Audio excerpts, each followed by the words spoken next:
Olá, alunos do sexto ano, aqui é o Cauê, professor de matemática, e a gente vai estar dando continuidade agora nas nossas atividades.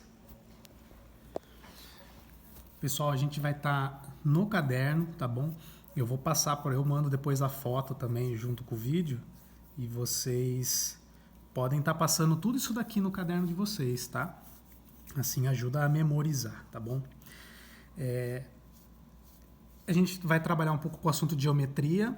Essa é uma parte bem teórica, tá? Ainda não tem muito cálculo. Pode ser um pouco confuso no começo, tá? Mas com o tempo a gente vai pegando. Então a gente começa lá trabalhando em geometria com ponto, reta e plano, tá? Aqui está o ponto. A gente sempre classifica o ponto com uma letra maiúscula, a reta com uma letra minúscula e o plano com uma letra minúscula grega. Pessoal, o que é o plano, tá? Só para a gente dar um exemplo rápido aqui. Plano, por exemplo, imagina essa folha de caderno. Essa folha de caderno é um retângulo plano, né? Liso assim, certo? Isso é um plano. O chão do quarto de vocês, por exemplo, ele é um plano também, né? O chão da sala de aula e assim por diante. Todas as figuras geométricas, elas são formadas por pontos, certo? Então, o que acontece? As retas, quando a gente fala em reta na geometria, as retas elas sempre são infinitas, tá? Elas não têm começo nem fim. Mas as retas elas passam por alguns pontos, certo?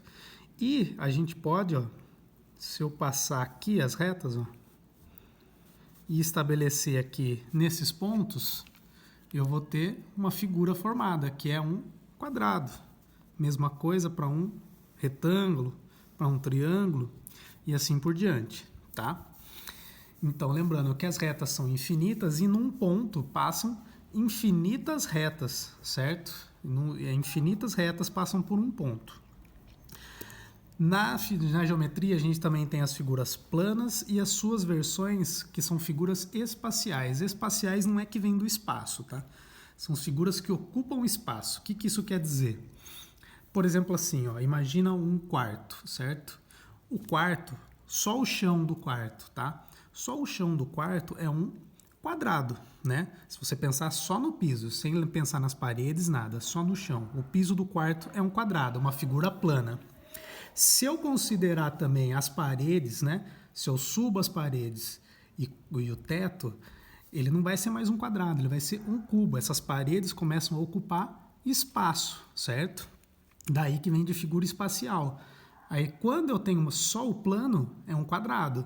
Quando eu passo a ter essas partes ocupando espaço, passa a ser um cubo. E todas as figuras têm a sua parte espacial, né? O retângulo, quando ele passa a ocupar um espaço, ele vira um paralelepípedo. O triângulo, ele passa a ser uma pirâmide. A circunferência, ela vira uma esfera, tá? Um bom exemplo da esfera que eu marquei aqui é bola, né? Um círculo é só um círculo. A bola, ela não é só um círculo, né? Ela ocupa um espaço, certo? Ela não é só um círculo no chão, é um círculo daí, é uma circunferência. A bola já é um objeto tridimensional, já é uma esfera, certo? Se vocês tiverem dúvida, depois vocês vão me perguntando também sobre essas partes teóricas, tá? Só que sobre o exercício aqui, é bem simplesinho para vocês irem pegando por enquanto. Ó, que ideia sobre ponto, reto e plano você tem quando observa? O que você pensa do ponto, reto e plano quando você vê a cabeça de um alfinete, né? O que é um alfinete? É a agulhinha com a cabeça na ponta. Quando você vê a cabeça do alfinete, você tem uma ideia de ponto, de reto ou de plano, né? O piso da sala de aula, eu usei o exemplo do piso. É ponto, reto ou plano? Uma corda bem esticada, te dá a impressão do quê? Né? Continuando lá. Também vocês vão classificar um grão de areia, um campo de futebol e uma corda de violão bem esticada, tá? O que vocês lembram? Ponto, reto ou plano em cada um desses. E também classificar aqui, ó, classificar a figura geométrica em plana ou espacial. Tem a tabelinha ali atrás. Mas o cubo, ele é uma figura geométrica plana ou espacial? A esfera, o quadrado, é só para marcar aqui. Tá bom, pessoal? A gente já continua.